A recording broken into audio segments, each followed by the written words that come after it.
अस्सलाम वालेकुम dear students, 10th class computer का हमारा जो आज का टॉपिक है उसमें हम इस चैप्टर की कुछ एक्टिविटीज करने की कोशिश करेंगे जो बुक में मेंशन है। उन एक्टिविटीज को कैसे सोल्व करना है वो मैं अपनी तरफ से आपको गाइड करते हैं। देखिए स्टूडेंट, फर्स्ट ऑफ ऑल जो हमारे पास पहली एक्टिविटी है वो हम ऑलरेडी टॉपिक के अंदर उसको कवर कर चुके हैं, लेकिन फिर भी हम एक दफा उसके ऊपर बात कर लेते हैं। Right the output of the following code. हमने इस कोड की जो है आउटपुट बतानी है। तो सिंपल इस कोड के अंदर जो है हमारे पास जो सबसे पहली एक्टिविटी है उसकी बात हो रही है, जिसके अंदर लिखा हुआ है कि जी वॉइड मेन का जब फंक्शन बनाया गया, ऊपर एसटीडी की फाइल शामिल की हुई है इंक्लूड के जरिए से, that is our link section void main. उसके बाद यहां पर है जी प्रिंटफ, और उसमें एक सिंपल एक मैसेज शो करवाया गया है, I am upper case and this is lower case. I am upper case and this is lower case. ले जी, लोअर केस मींस के जो स्मॉल एबीसी होती है और अपर केस मींस के जो कैपिटल होता है, ठीक है जी। और इसके अलावा इसको यहां पर बंद कर दिया। तो इसकी जस्ट हमसे आउटपुट पूछिए तो स्टूडेंट एज इट इज, जैसे ये स्ट्रिंग लिखी हुई है ये स्क्रीन के ऊपर शो करवा दी जाएगी, जिसमें जो कैपिटल है वो कैपिटल आएगा, जिसमें जो स्मॉल है वो स्मॉल आएगा। तो ये आपकी सबसे पहली एक्टिविटी है। उसके अलावा 2.2 है, right a program that shows your first name in upper case and your last name in lower case letters on screen. तो आपने क्या करना है जी, सिंपल अगर अपने नाम को शो करवाना है फर्स्ट लेटर को जो है वो आपने I think upper case and your last name in your in lower case letter. तो सिंपल उसके लिए आप ये कर लें, प्रिंटफ जो भी आपका फर्स्ट नेम है उसको कैपिटल पे कर दें, और जो आपका लास्ट नेम है, ठीक है जी, उसको इस तरह से लोअर केस में लिख दें। जो भी आपका नाम है तो इस तरह से उसकी भी आउटपुट आप लोग देख सकेंगे। उसके बाद हमारे पास जो नेक्स्ट एक्टिविटी है उसके अंदर बात हो रही है जी,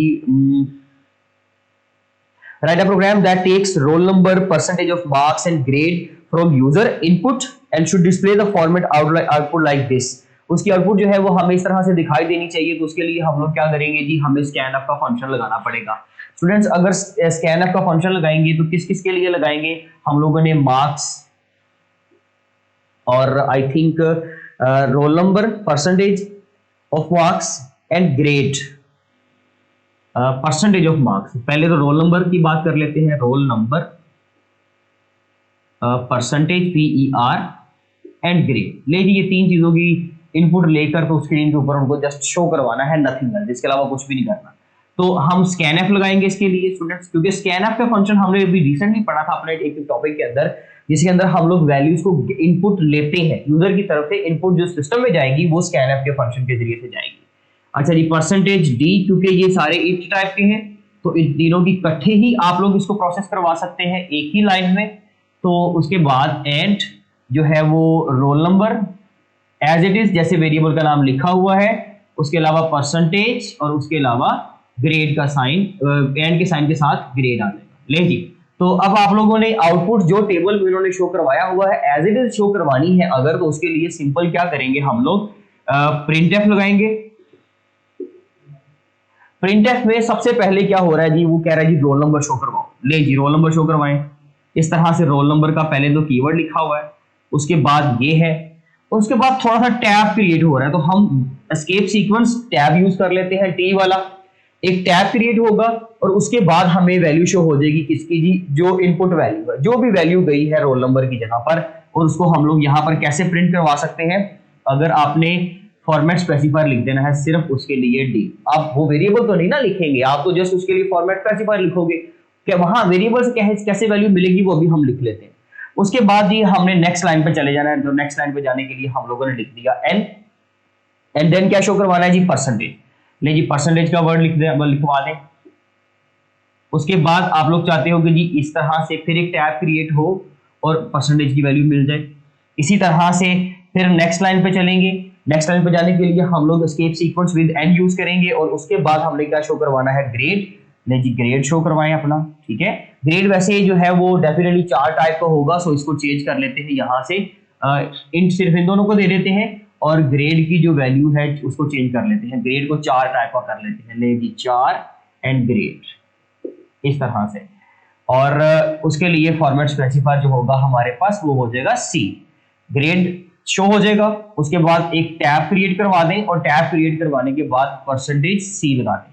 अब इन सब वेरिएबल्स की वैल्यू हमने देनी है।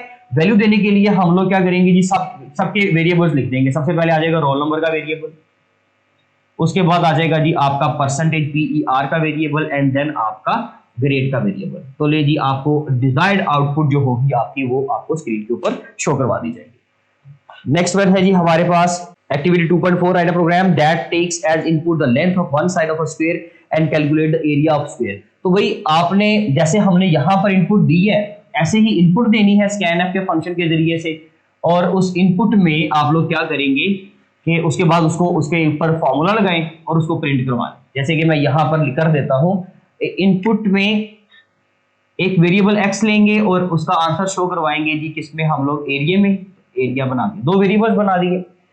scanf के फंक्शन के जरिए से गेट कर ले। किसको गेट करना है जी, फॉर्मेट स्पेसिफायर लगाएं और डी लगा दें, ठीक है जी। और आपका वेरिएबल नेम क्या है स्टूडेंट्स, आपका वेरिएबल नेम है x। ले जी आपने x की वैल्यू गेट कर ली, उसके बाद एरिया का फॉर्मूला लगा दिया। एरिया का फॉर्मूला क्या होता है, x multiply by x length multiply by width for the square. उसके लिए आपके पास a में वैल्यू आ गई और a के आप वैल्यू को printf के जरिए से फॉर्मेट स्पेसिफायर लगाए d और printf की स्टेटमेंट के जरिए से इसको आपने प्रिंट करवा लिया। ले जी ये आपकी एक्टिविटी हो गई। उसके बाद है आपके पास इसकी आज की last activity, right a program that takes as the input the number of balls and in jar A and the number of balls in jar B. The program to calculate the display and the total number of balls. ले जी दो आपने inputs लेनी है। एक jar A है हमारे पास, suppose कर लें एक जार हमारे पास B है, दोनों में नंबर ऑफ बॉल्स गई है। हमने नंबर ऑफ बॉल्स को जो है ना वो शो करवाना है। नंबर ऑफ बॉल्स एक हो गया एक जार में, नंबर ऑफ बॉल्स दूसरे जार में। आप वेरिएबल को चेंज भी कर सकते हो, कोई इशू वाली बात नहीं है। दोनों को एक ही बार में आप लोग जो है वो यहाँ पर प्रिंट करवाएं, सॉरी scanf के जरिए से गेट करें। एक आपका A है एंड द नेक्स्ट वन है आपके पास जी कौन सा है, B है। पहले ठीक है जी B कर लें, ऐसे ही कर लेते हैं। टोटल करते हैं उसके बाद इनको, तो आप टोटल करके किस में आंसर स्टोर करवाएंगे, इसमें TOTAL में। तो वो वेरिएबल हम लोगों को यहाँ पर बनाना पड़ेगा जी। तो स्टूडेंट यहाँ पे हम लोग क्या करेंगे जी, टोटल का वेरिएबल बनाएंगे, उसमें a प्लस b दोनों को ऐड कर देंगे एंड देन हमारे पास जो टोटल में आंसर आएगा उसको यहाँ पर हम लोग क्या कर लेंगे जी, प्रिंट कर लेंगे। ले जी ये आपकी आज की एक्टिविटीज होगी। इंशाल्लाह मिलते हैं अपने नेक्स्ट लेक्चर में, तब तक के लिए अल्लाह हाफ़िज़।